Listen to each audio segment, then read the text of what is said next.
Shalom, bonjour à tous, content de vous retrouver sur Info Live.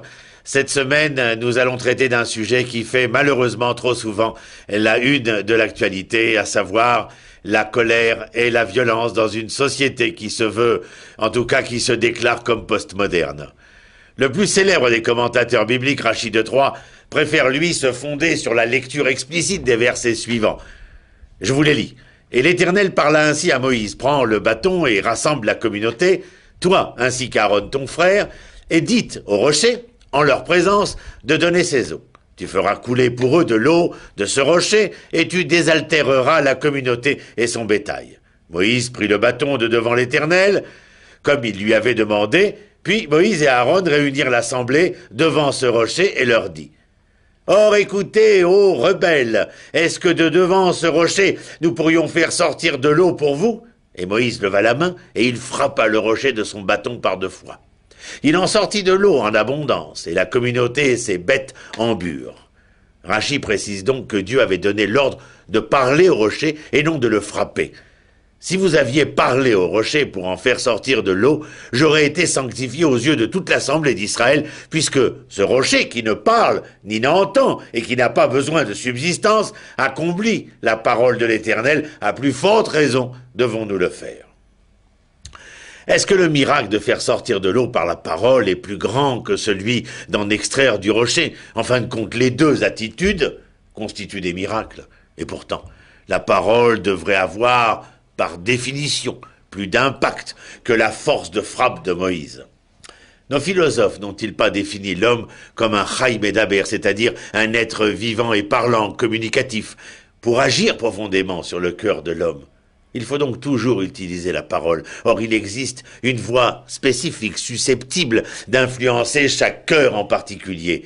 Parfois, il faut savoir parler au cœur des hommes avec dureté, parfois avec douceur. Tout dépend toujours de la personne qui parle et qui tente d'exercer son influence sur le cœur de l'autre.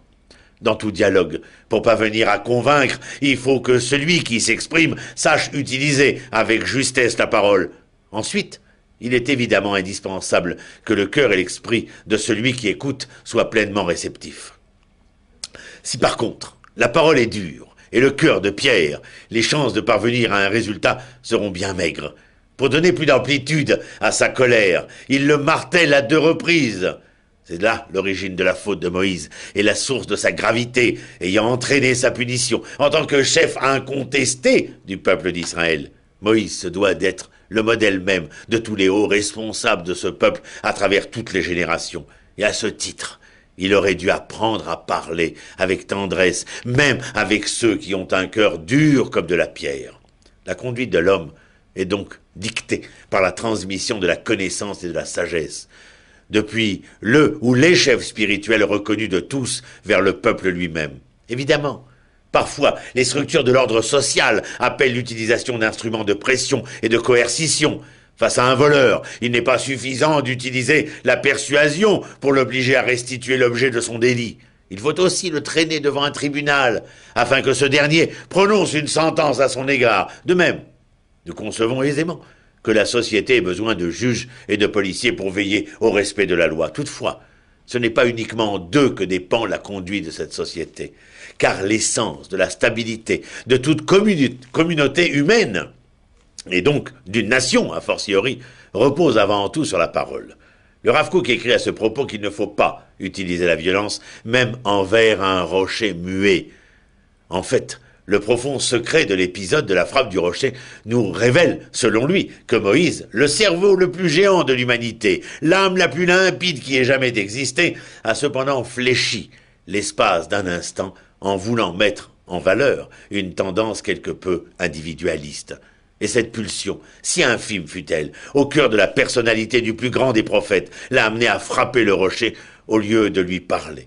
Cette apparition de l'individualisme a en même temps neutralisé sa parole et entraîné un acte de violence muet.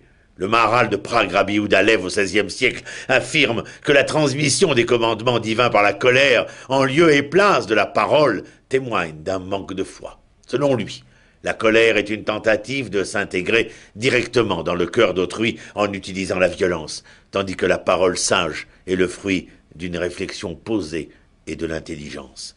L'épisode du rocher vient donc nous expliquer que l'éducation doit se faire par la parole et non pas par la colère. Derrière la violence vers autrui, qu'y a-t-il? Il y a l'impatience du désir, supportant mal les obstacles.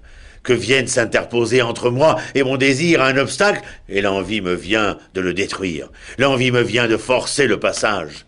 La violence sur l'autre contient une impatience parce qu'elle participe du caractère prédateur du désir. Elle est intimement liée à la frustration de ce désir. Mais dès qu'elle apparaît, l'unité de la relation avec l'autre se brise. La dualité entre moi et l'autre se structure sous la forme d'un conflit. Ce qui est fondé sur le terrain de l'unité, c'est la possibilité d'une reconnaissance mutuelle, d'une entente, d'un respect mutuel.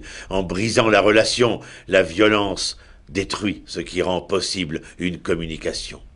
La violence et cette impatience dans le rapport avec autrui qui désespère d'avoir raison et choisit le moyen le plus court pour forcer l'adhésion. Mais à ce titre, le violent se retrouve seul avec sa violence. La violence nous referme sur nous-mêmes et nous préoccupe des autres. Mais en même temps, la violence se retourne contre nous-mêmes, elle est destruction de soi. Les anciens savaient déjà que la colère est une courte folie. On dit justement que celui qui est livré à la colère est hors de lui. C'est seulement quand on s'est détendu que l'on est soi-même. La colère est une émotion qui aliène le sujet, elle est une folie. Il y a certes une différence entre le brusque accès de colère qui retombe assez vite et vous laisse honteux de vous être laissé emporter, et la haine qui entretient le ressentiment, nourrit dans la pensée l'intention de nuire. Mais le fait même de laisser la violence s'emparer de soi, c'est aussi se perdre soi-même. Que la colère soit déjà une folie, cela se montre dans le déchaînement qui s'empare du corps. La violence suppose un échappement au contrôle. L'explosion émotive se libère en déchaînement paroxystique, cris et gesticulations qui attestent l'échec de toutes les disciplines personnelles. Le violent, incapable de se contenir, recherche dans sa propre frénésie une sorte d'apaisement. Il est au plus mal, car il ne parvient plus à se retrouver. Il est emporté par une tempête émotionnelle. S'il peut décharger son affectivité, il regrettera pourtant de s'être conduit comme une bête. Il aura besoin du pardon pour lever sa culpabilité. Si la violence n'est que le résultat d'un processus de frustration, l'expression émotionnelle d'une souffrance, alors peut être ôtée du cœur de l'homme si racine est enlevée. Une confiance dans l'homme est possible, une conversion de la haine dans l'amour est possible, une éducation est possible qui permettrait de résoudre la violence dans les relations, de la traiter avant même qu'elle ne puisse se manifester. Un petit cadeau pour vous avant de nous quitter. En hébreu, les sens sont profonds. Il aime l'être muet et la même racine que alimut qui veut dire violence. Oui, là où les hommes perdent la parole, perdent la communication, alors la violence seule sait s'exprimer. À la semaine prochaine sur InfoLive.